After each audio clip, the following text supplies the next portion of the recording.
What is Disney? 1929 here. I guess welcome to our first time live on air. Not used to doing this, so let me see how this works out. And I guess we're on a trial and error, but to start us off, well, you see our car right there. We're gonna talk about this beautiful car right here, and it's a new car that's been introduced in the update. And I bet you're wondering, is the same Windsor? But no, this is a different car. This is a way different car. If you can see, this car has 4 doors, and that's not a vinyl roof. That is a ragtop roof, and it's a convertible 4-door. It's such a hard car to find. Only the rich could afford a 4-door convertible. They don't make a lot of 4-door convertibles. So let's get started with this wonderful car. It's called the Enus Windsor Drophead Coupe, and it's such a beautiful car based off the Rolls-Royce Phantom. And basically, Rolls-Royce is such a legendary name. Ever since 1906, 110 years ago, Rolls-Royce has been about fashion, rich, power, luxury. Only the rich could afford. Many people dreamed on owning a Rolls-Royce, but few could afford. Throughout its 110 years of production, many of the most powerful people in the world had owned Rolls-Royces. From Frank Sinatra to Dean Martin to Sammy Davis Jr. Even the Queen of England herself owned a 1950 Rolls-Royce Phantom 4. She still owns Rolls-Royce. They still use Rolls-Royces in England as the Queen's ride, but they're just such a status symbol for luxury and power. Like I said, a lot of people wanted this car, but only few could afford its sticker price of over $150,000 all the way up to $500,000. This was a car literally for the rich and famous.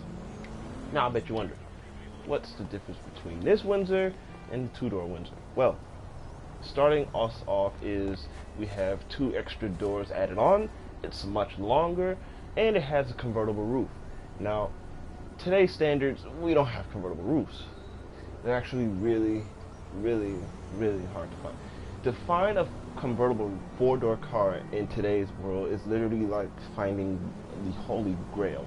Only high-end marquees like Rolls-Royce and Bentley and all those other high-end marquees can make these kind of cars.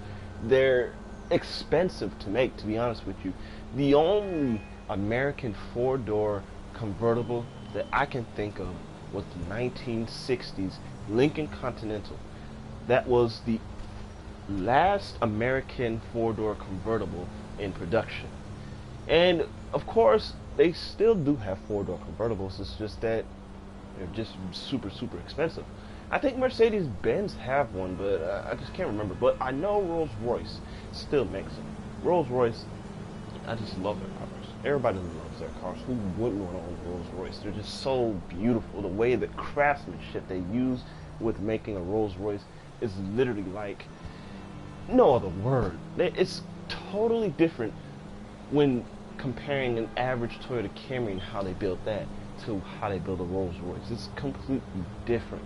And if you want an example, there's this TV show on the Discovery Channel, on the Science Channel, called How It's Made.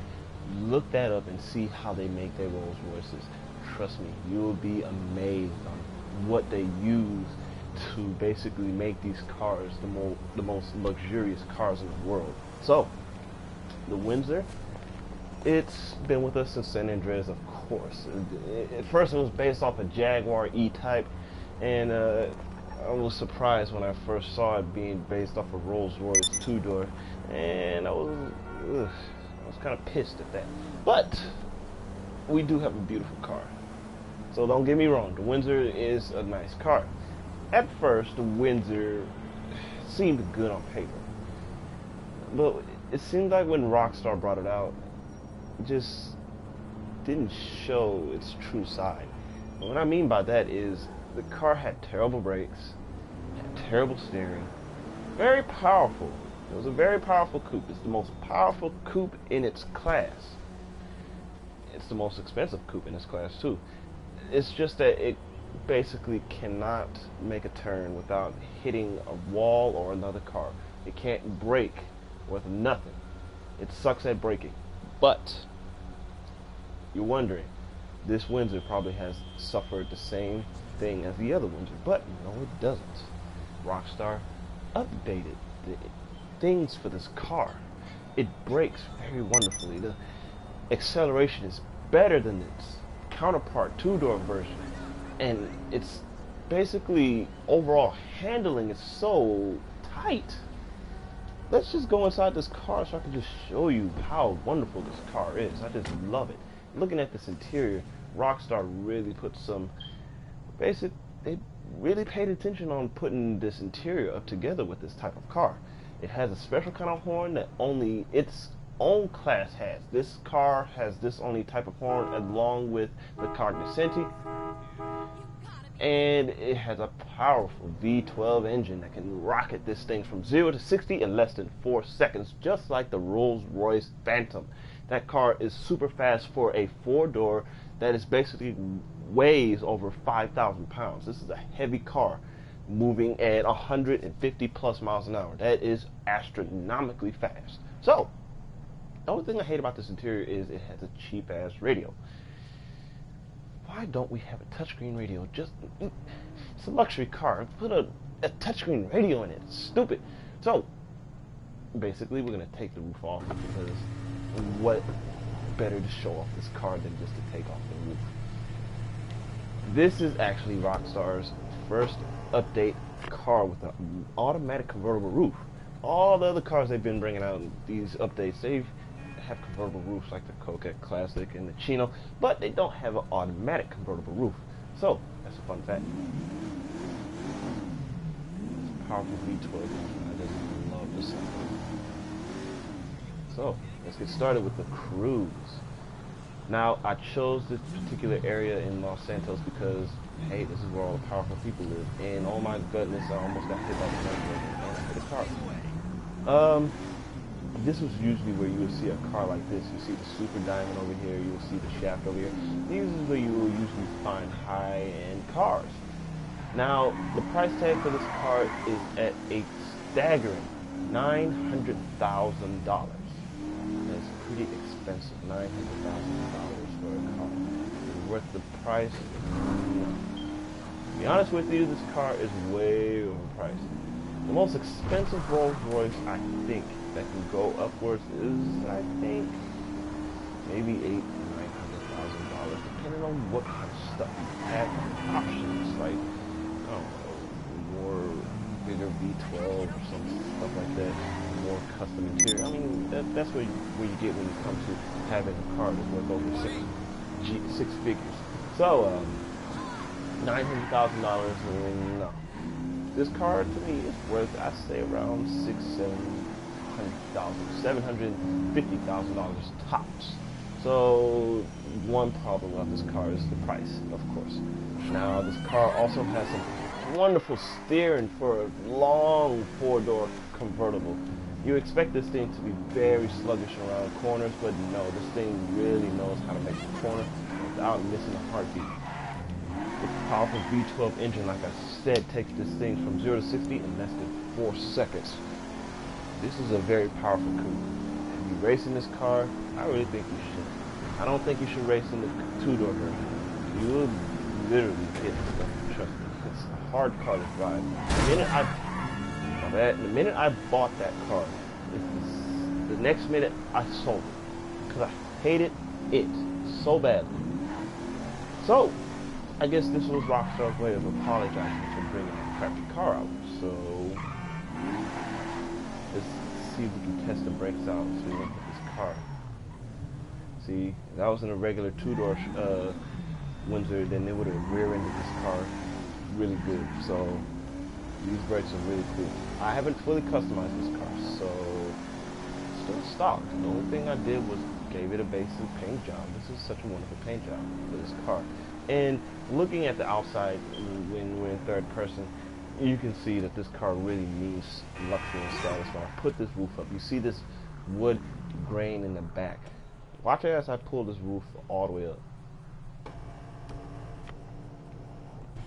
That's really cool.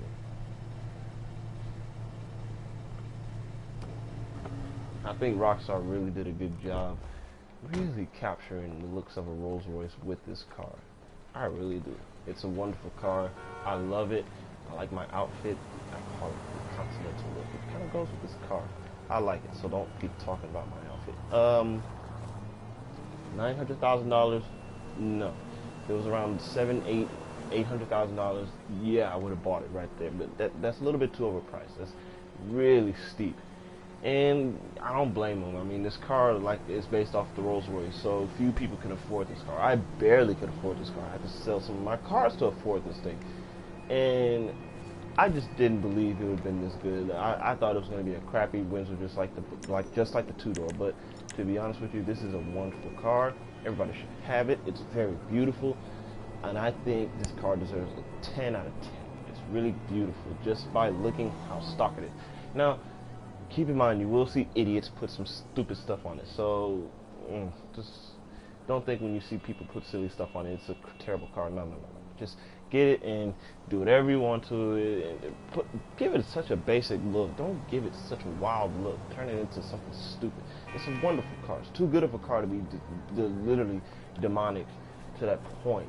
So, this is what it do from 1929. Here, signing off with the gorgeous Enus Windsor. We'll talk to you later with another car. I don't know what's our next car, so please leave a comment so I can tell which car. Now, I'm broke on here, so please bear with me when it comes to getting these cars. It's going to take me a long time to get another expensive car. Trust me. These cars are not cheap. So, I'm signing off. Let's see how you sign off, actually, because I'm not used to this. Okay, let's see. Okay, that's how you do it. Yeah, that's how you do it. Stop.